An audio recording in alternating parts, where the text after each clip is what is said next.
Assalamualaikum warahmatullahi wabarakatuh. Alhamdulillah wassalatu wassalamu ala Rasulillah wa ala alihi wa sahbihi wa man wala, amma ba'd. Ayohal ikhwah, a'azzani wa a'azzakumullah.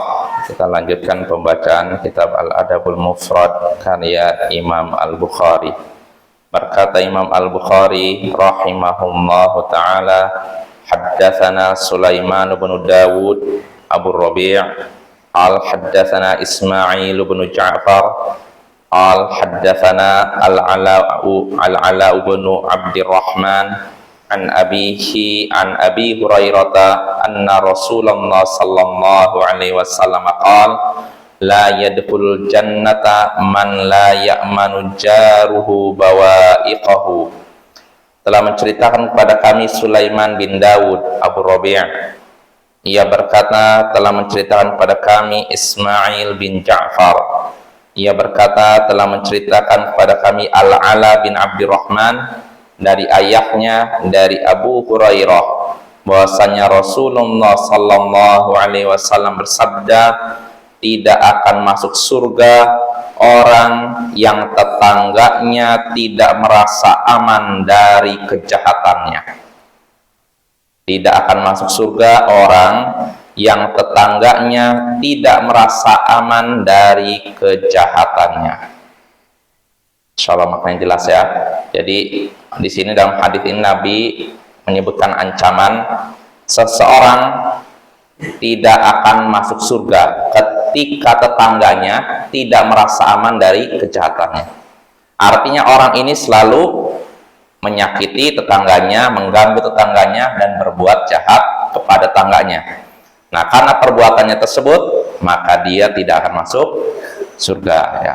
Hadis ini menunjukkan atau ada faidah yang bisa kita petik dari hadis ini, di antaranya yakni menyakiti atau mengganggu tetangga bisa menyebabkan seseorang tidak masuk surga. Mengganggu tetangga bisa menyebabkan seseorang tidak masuk surga. Nah, itu faedah pertama. Faedah kedua, berarti sebaliknya, tidak mengganggu tetangga bisa menyebabkan seorang masuk surga. Ya, sebagaimana hadis yang sudah kita bahas pada pertemuan sebelumnya.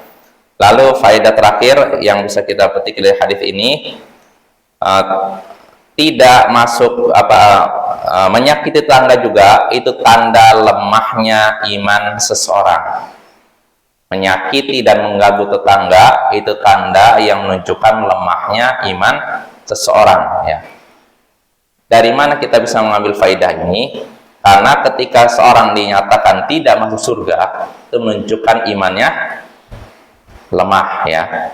Ya, artinya ketika seorang mengganggu tetangga itu menunjukkan tanda imannya itu rendah dan lemah. Makanya disebutkan dalam hadis lain, riwayat lain, Nabi pernah bersabda, wallahi la yu'min, wallahi la yu'min, wallahi la yu'min.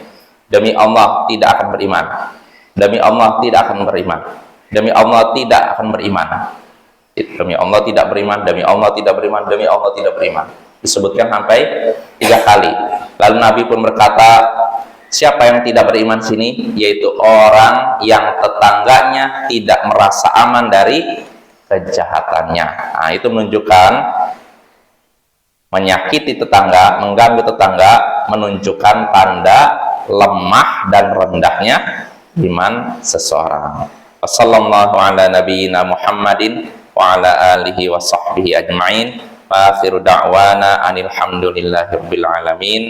Assalamualaikum warahmatullahi wabarakatuh.